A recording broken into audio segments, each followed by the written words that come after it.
Hello, everyone. I'm Mary Grady, Public Information Director for the Los Angeles Police Department. Welcome to Inside the LAPD. Well, you've seen them in the movies and you've seen them on TV. No, we're not talking about actors. We're talking about the very real officers of SWAT, the Special Weapons and Tactics Team. When all else fails, when all other means of conflict resolution have been exhausted, or when a situation escalates beyond the capabilities of patrol officers, SWAT gets the call. Today we're going to get a look at a specialized unit inside the LAPD where uncommon valor is a common virtue. There we go, boys. Look at the camera, boys. Jump. You got it. Stay to the gunman. Today we're doing an obstacle course with all of our gear on. We do this once, twice a year. And we also do our monthly, or I should say our quarterly PFQ. But every 3-4 months we take a physical fitness qualification, and that's to stay in SWAT, to make sure that our guys stay physically fit, ready for any mission that might come our way. There is no age difference or age assistance. An old person like myself still has to keep up with the kids and still do a good time out here. We still have to do the run and sit-ups, push-ups, and pull-ups. A certain amount that we have to do, a certain amount of time. And I agree 100% with that, because when we get out to a call-up, there is no age difference at a call-up. I have to do the same things that the young kids that we have that come into our unit all the time. The acronym SWAT stands for Special Weapons and Tactics. And the goal of the SWAT team is to serve the community, respond to incidents that the average patrol officer responds to, and encounters a situation where it is above the ability of the SWAT officers to the patrol officers to resolve. SWAT team then responds and resolves the situation in a safe manner. The goal is to, prevent injury, take people into custody without having to use any type of deadly force if necessary. Actually, my first attraction was to Metropolitan Division. My father was a Los Angeles police officer. He's now retired. Metropolitan Division has always been considered to be an elite, highly trained, and very desired position. And when I became a police officer, that was my goal, was just to come to Metro.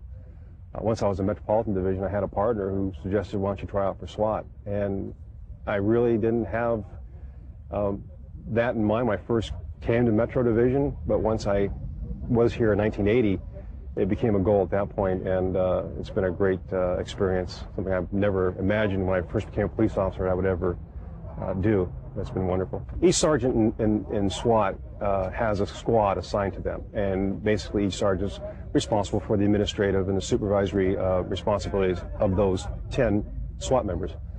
In addition to that, each supervisor has additional duties. My additional duty is I'm one of the sniper coordinators, and my responsibility is to administer and supervise 18 of our snipers, make sure that all their equipment is the best we can get, make sure that their training is up to date, make sure that we are online with the rest of the community, law enforcement and SWAT community as far as what we're doing.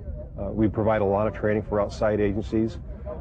I think our team is a premier sniper team. On our SWAT team, we have 60 officers, 6 sergeants, and 1 lieutenant. That is the standard number for our team. That has been the standard number for as long as I've been here, and that's since 1981. So we do maintain that number, and that seems to work for us pretty well. The obstacle course that you see behind me, we perform it twice a year. It tests a little bit about our ability to traverse through obstacles. It's very street friendly as far as these are the obstacles that we come across when getting through properties into locations and such. So it's a very user-friendly type of course as far as the obstacles that you could see on a daily basis. In most cases, you go through the course, and once you get through the 4th obstacle, as far as going over this obstacle, we have 2 chain link obstacles, a wood obstacle. That's when you're starting to feel fatigue. You're taking up a lot of oxygen, and now you have about a 10-foot chain link fence that you have to climb. So when you come off that last obstacle, you can catch your breath a little bit because you have a dummy that you have to pick up that's about 165 pounds. So you're pretty well spent there. Once you drop it, and now it's a sprint, and that's where you're able to, make up your time and such. So you definitely feel it halfway through. Standards are high of all the officers that try for our SWAT platoon. There is a selection process that they go through. It's physically and mentally demanding. Now, once you are in the unit, they still continue.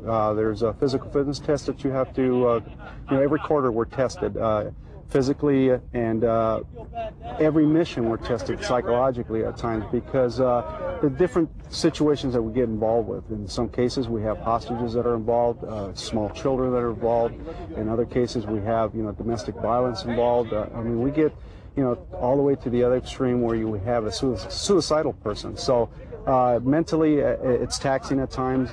The hours occasionally are very taxing because they're long. And I think probably one of the longest call-ups that I have been involved with, it lasted 13 hours. So, you add maybe 1 or 2 hours of sleep. So that's why the physical fitness is emphasized so much, is the fact that it's a physically demanding job. At any moment, you may have to carry a lot of equipment.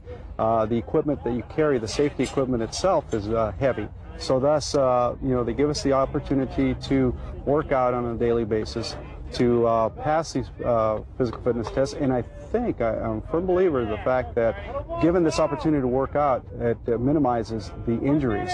Officers, we still get injured, no doubt about it, but the recovery time, I think, is a lot less than normally in other areas of law enforcement. So it's it's a very demanding job, and everybody realizes that coming in, and everyone does a great job. A successful SWAT operation is where we are able to bring this incident to resolution, where hopefully no one is injured in any way. Victims, our officers are not injured in any way. None of our first responders, so everybody's safe. That's a successful mission.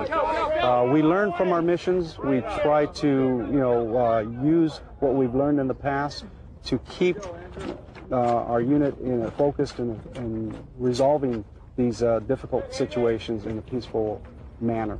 We critique ourselves in every mission that we do, whether it's a training mission, a real-life mission that we've handled barricaded suspect-wise, high-risk warrant service, whatever we do. We, once it's over, put our equipment away, and we sit down in a debrief setting.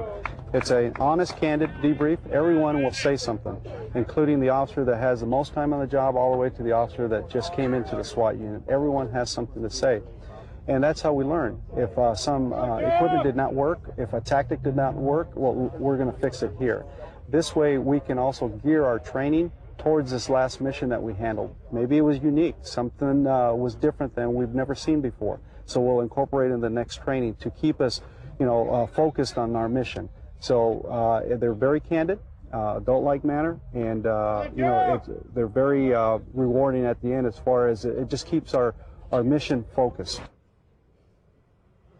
I've had the opportunity to be here twice. I was here as an officer for a period of time, and then I promoted, made sergeant, and once you promote, you have to leave. And I left, and I had the good fortune of being able to come back once again into the platoon of SWAT.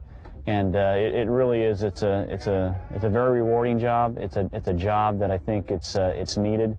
I think the professionalism of not only this department but especially this platoon is extremely high. The officers that are here are extremely committed to really going out and serving the people of this city. And they really take this job serious. The maturity level that's here, the professionalism that's demonstrated can be reflected in just the number of call-outs that we do a year and the number of successes where they end without incident, because that's the primary goal of the SWAT team, is to conclude things peacefully.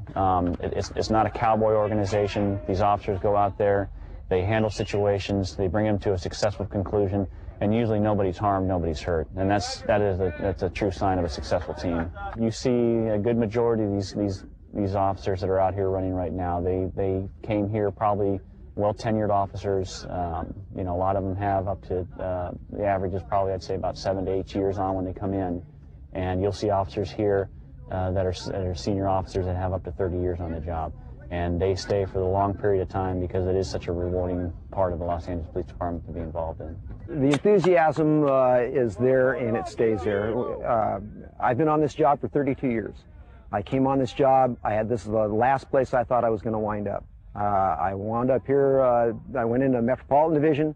It's a task force division that handles all special problems, and I was in one of the platoons for 2 years, and opportunity came up to apply to go into Special Weapons and Tactics into SWAT, and I took that chance. I didn't have any prior military experience. I had actually figured I was going to go make rank and go higher in different places. Once I got here, and you can see the nature of the group, the family atmosphere that we have, the camaraderie that we have in this unit. I've been there now for 21 years, and it's that camaraderie and the guys behind me that keep us old-timers here and keep us trying to keep up with them.